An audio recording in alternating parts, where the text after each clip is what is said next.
The travel industry is moving fast, and at Focusrite, we are tracking these changes in markets around the world. From shifting search and booking behaviors to rising expectations around personalization and purpose, it's clear that travelers are putting new demands on suppliers and destinations.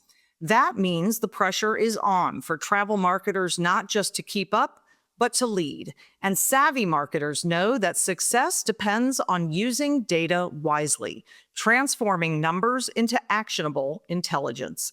This video series from our partner Zartico breaks down key trends and offers practical tips to keep your marketing sharp, relevant, and ready for what's next.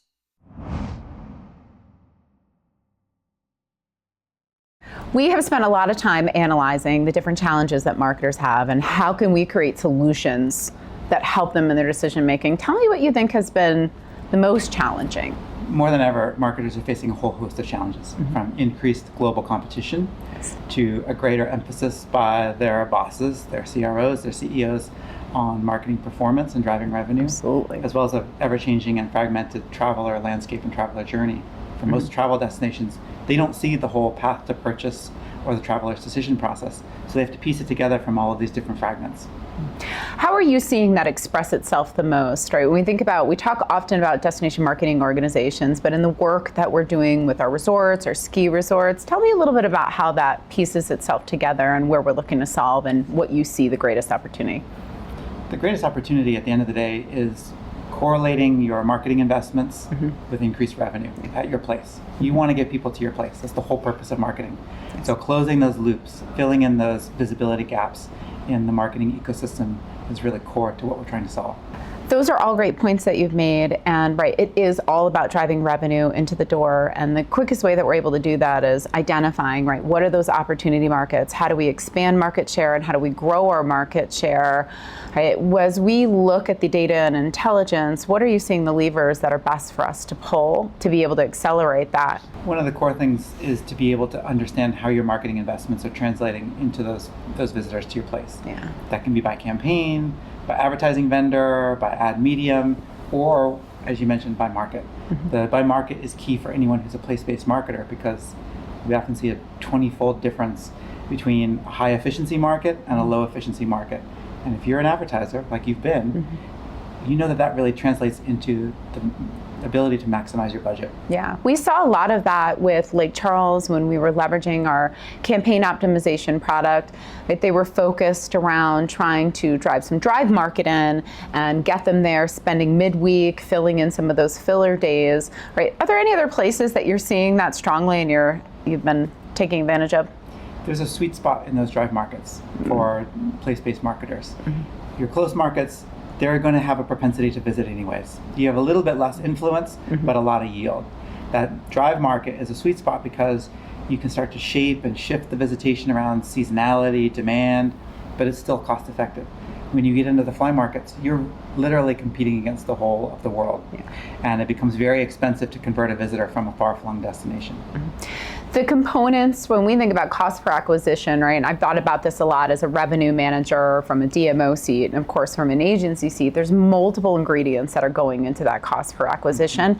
And it's so interesting how quickly those components really add up dollar-wise. And if you don't track them suddenly, right, you're over your skis when it comes to particular markets. I'd love to hear of any examples of where you're seeing this as you're analyzing the insights that are coming in. Well, as your example of being a revenue manager, you know that certain visitors will spend a little bit more. They'll stay a little bit longer. Maybe they go to your spas or dine in your restaurants compared to a local visitor who might just come for the day.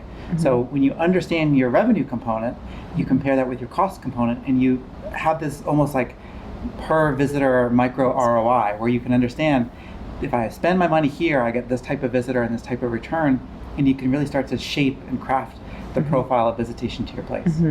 With that cost per acquisition, I mean, we've seen numbers coming in at $26 per cost per acquisition and upwards of $300 per cost per acquisition. What do you recommend that, right, marketers and media planners do when they're seeing this information up front, and how often should they be checking it? They should be checking it regularly. It's easy to spend a lot of money really quickly when you've got an ad campaign in market. What you want to look for is Are these your high funnel, mid funnel, or low funnel conversion activities? And as you're making these comparisons with your cost per acquisition, you want to make sure you're comparing mid funnel versus mid funnel, low funnel versus low funnel. And you're keeping balance across the whole portfolio of your investment. So you aren't over optimizing for that last mile. You got to balance brand equity with the near-term conversions. You're bringing up balance. We talk a lot about that internally here at Zartico, and I know there's a number of things that we do when it comes to our data integrity and quality that create that balance. I'd love to hear a little bit of the deep details about that. We always look at our data sets as a raw material, and they require a lot of enrichment. We were just in New York City, Yes. and New York City is known for its restaurants. The same restaurant delivery truck pulls up to all of the restaurants. But the alchemy of the kitchen is what makes the difference between what comes off that truck and what lands on the diner's plates. We treat it the same way. That the ingredients that we get in with our data science, our data cleaning, our enrichment, our high resolution mapping are part of what gives a stable, reliable, decision quality data in the end product. Yeah.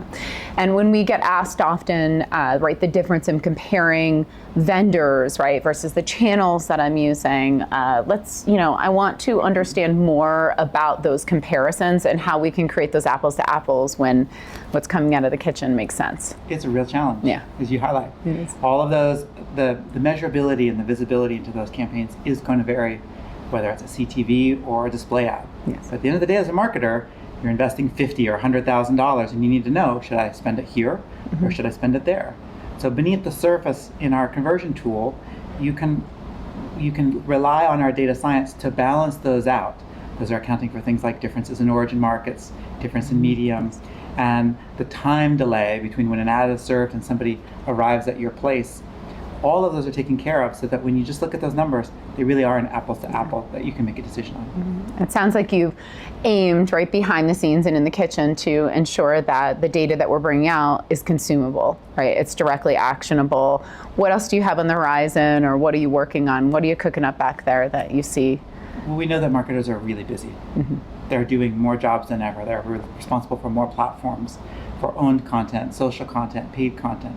So the more efficient and the more scalable we can make their processes so that they can make faster, more reliable decisions. One of the remarkable tools for marketers is to be able to see consumer behavior and consumer insights on the property, but also off property.